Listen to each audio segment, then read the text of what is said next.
ध्यान गुहा श्रींच्या मंदिरापासून 15 ते 20 मिनिटाच्या अंतरावर अवघड पायवाटेने झाडे झुडपे पार केल्यानंतर श्री वासुदेवानंद सरस्वतींची ध्यान गुहा आहे।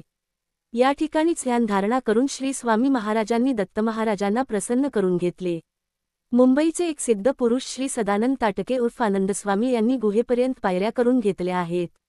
गुहा म्हणजे 2 दगडांमधील पोकळी आहे। ही नैसर्गिक गुहा साधारण 15x15 आकाराची असून आत छोटीशी वासुदेवानंद सरस्वतींची मूर्ती आहे। येथे 24 तास पणती तेवत असून तेथे साधकांस अत्यंत अनुभव येतात। उच्च कोटीची स्पंदने जाणवतात। मन शांती काय असते याचा खरा अनुभव येथे जाणवतो। दत्तभक्त येथे जप ध्यानधारणा गुरुचरित्र पारायणही करताना जाणवतात। महापौर्णिमेस येथे सत्यदत्ताची पूजा असते। 5 ते 6 हजार लोक प्रसादास येतात। संस्थानचा कारभार विश्वास्त मंडळातर्फे होतो। येथे पालखी अभिषेक पारायण अन्नदान सेवा दत्तभक्त करू शकतात। येथे भोजन व निवासाची सोय आहे। मुंबई गोवा महामार्गावर सावंतवाडीस उतरून माणगावला जाता येते। श्रीमन नृसिंह सरस्वतींच्या आज्ञेने हे दत्तमंदिर निर्माण झाले व त्याचा जीर्णोद्धार व विस्तार केला। सध्या मोठे भक्तनिवासाचे बांधकाम सुरू आहे। ही पालखीची प्रथा अगदी सहजच सुरू झाली। एका भाविकाने एकदा नम्रपणे बुवांना असे सांगितले की शनिवारी पालखी निघावी अशी भक्तांची इच्छा आहे। त्याचे हे म्हणणे ऐकताच बुवांनी मोठ्या आनंदाने या गोष्टीला होकार दिला। त्यामुळे त्यांच्या संमतीने दर शनिवारी त्यांच्याच देखरेखीखाली पालखी निघू लागली। आरती संपल्यानंतर उत्सवमूर्ती पालखीत घेऊन देवळाभोवती 3 प्रदक्षिणा घालीत असत।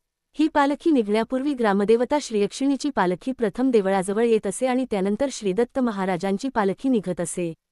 परंतु श्रीयक्षिणीची पालखी श्रीदत्त मंदिराकडे आणण्याला प्रथम त्या मंदिरांच्या व्यवस्थापकांचा विरोध होता।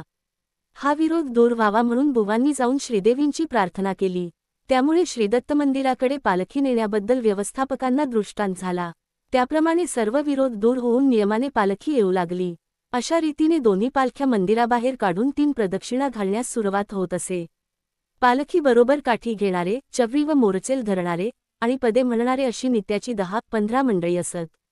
शिवाय त्यावेळी इतर लोकांचाही 4-5 हजारापर्यंत समाज एकत्र जमत असे। पालखी सुरू झाली की उत्सवमूर्ती पुढे अनेक भक्तिपर पदे अभंग स्तोत्रे इत्यादी म्हटली जात। यावेळी संगीताची बाजू चिरंजीव भलोबा म्हणजे श्रीशास्त्रीबुवांचे धाकटे बंधू श्री सीतारामबुवा सांभाळीत असत।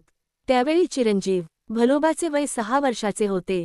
पालखीच्या 3 प्रदक्षिणा पूर्ण होण्याला 5 ते 7 तास लागत एवढा लोकांचा उत्साह मोठा असे।